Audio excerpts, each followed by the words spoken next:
What if you've spent your entire life investing in people and things that have been seemingly unpredictable? When you hit a golf ball, right? Maybe you're on a course and you hit a golf ball, right? Maybe there's a bit of wind, right? There are people out there that are exceptionally good at that.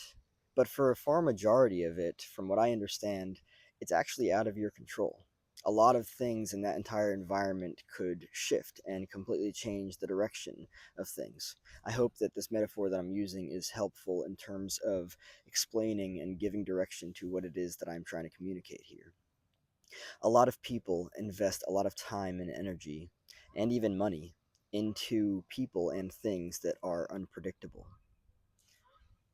However, how much does this mirror the unpredictable dynamic that is comfortable and familiar to what was experienced in childhood?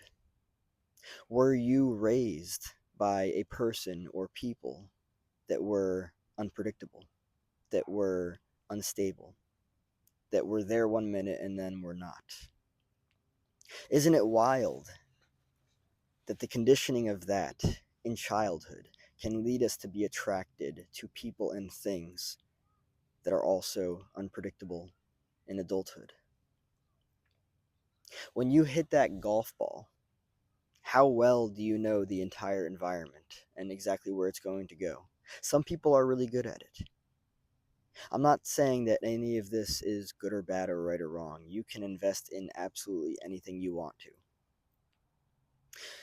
The more I've been doing reflecting in my own life, the more I've been looking at the things in my life that I have invested in that have been unpredictable. And there are some things out there that are unpredictable. And when I say unpredictable, what I mean, what I'm referring to is things that are out of my control. There are a lot of things out there that are out of my control. There are a lot of things out there that are out of your control. When you invest in something, how much control of it do you actually have? For instance, maybe an investment would look like an educational experience, right? Maybe it's college, maybe it's an online course, maybe it's something that you want to learn, a skill.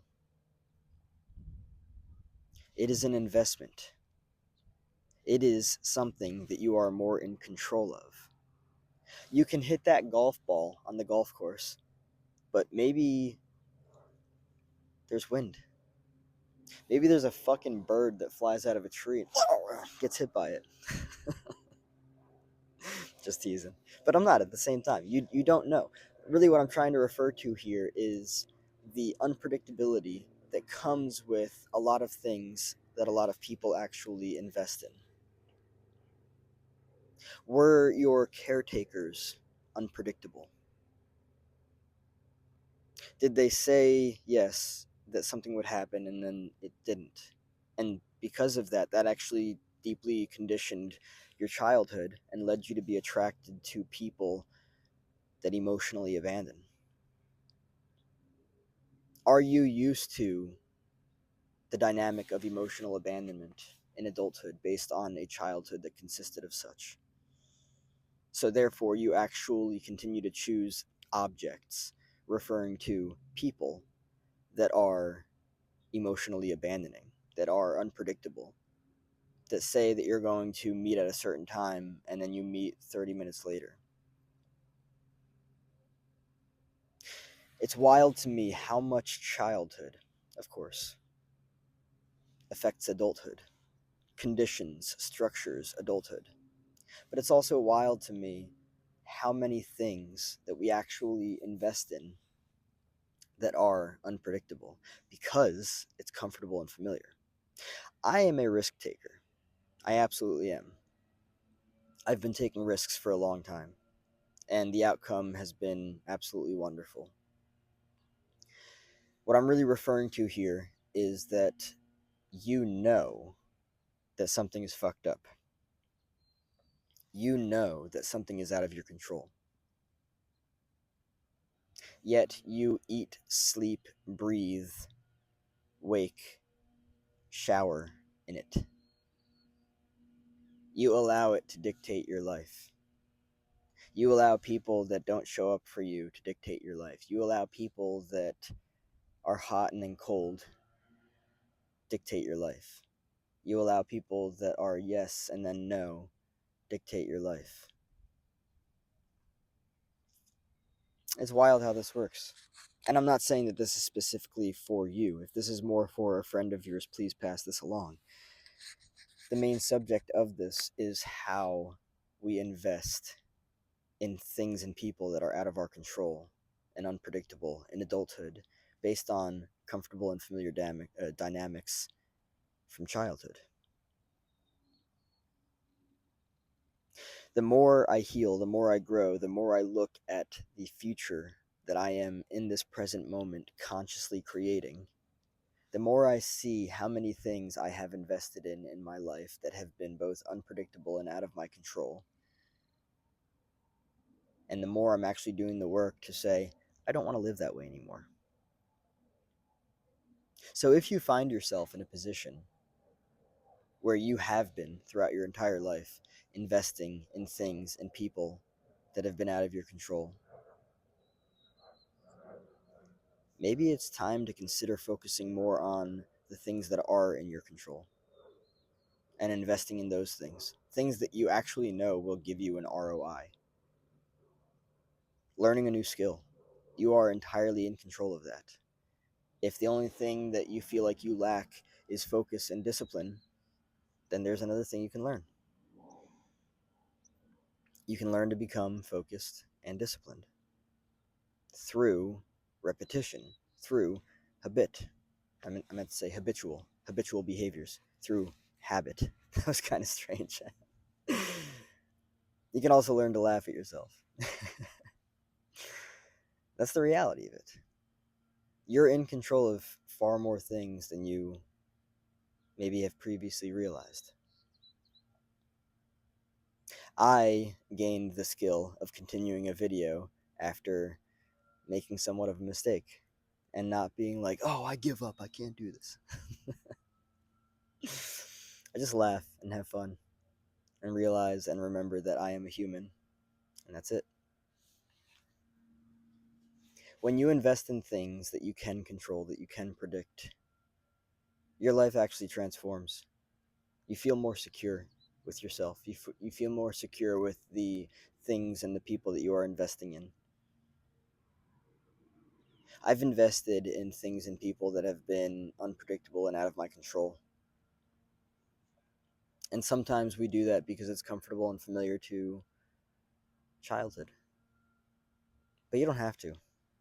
You absolutely don't have to. And when you see that, when you understand what it actually means to focus more on the things that you can control, give yourself permission. Give yourself permission to just do what it is that you want to do. Giving yourself permission. That's a massive ticket out. You can't control somebody else's perception of you. You can try to, but it's going to be like this all over the fucking place.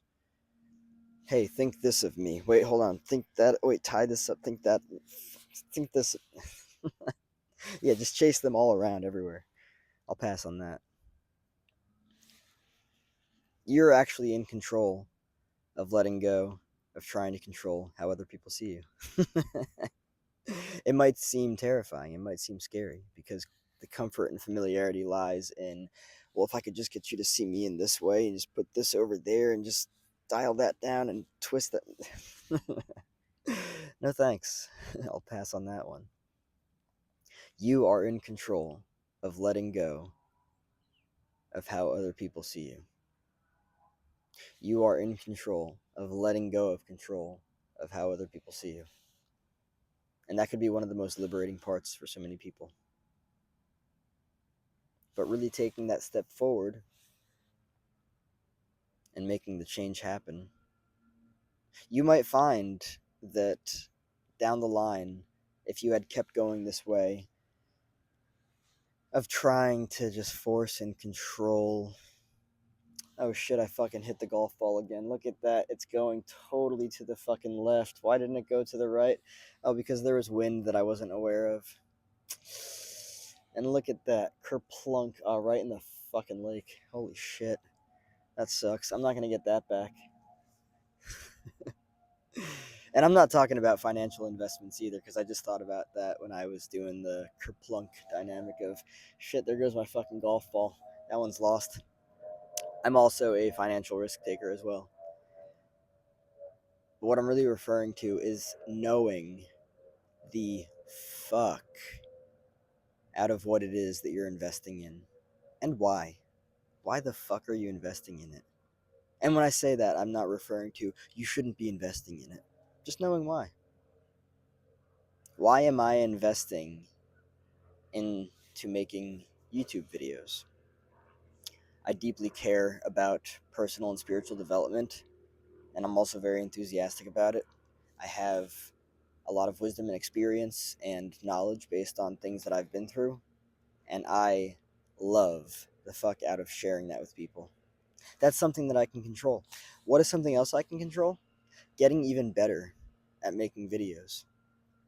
For example, recently what happened was I was getting feedback from people that I use filler words like right or this, that, and the other. And on my end, a little bit, it's kind of like that's somewhat of just the way that I talk, but I've been working on removing them from the videos. I may have used one of those words once in either this video or the video that I just made, but I'm getting better. And guess what? I'm in control of that. Guess what? That contributes to my growth. That is something that I value, and it is something that I'm in control of. I can control the direction of how I sculpt that, right? Imagine it's a piece of wood or a piece of clay or a piece of anything that I'm sculpting. I'm in control of the fine fucking edges, the lines, the crevices, all of the beautiful parts of that sculpture. This is something that I can control. And with it, I am creating a fucking empire and a kingdom. And I love it. And so this is why I choose to focus on things that I can control. And here's a reminder, in case you didn't know, and I'm not being sarcastic or funny here, just the reality of it. You cannot control people. Trust me, I've tried it.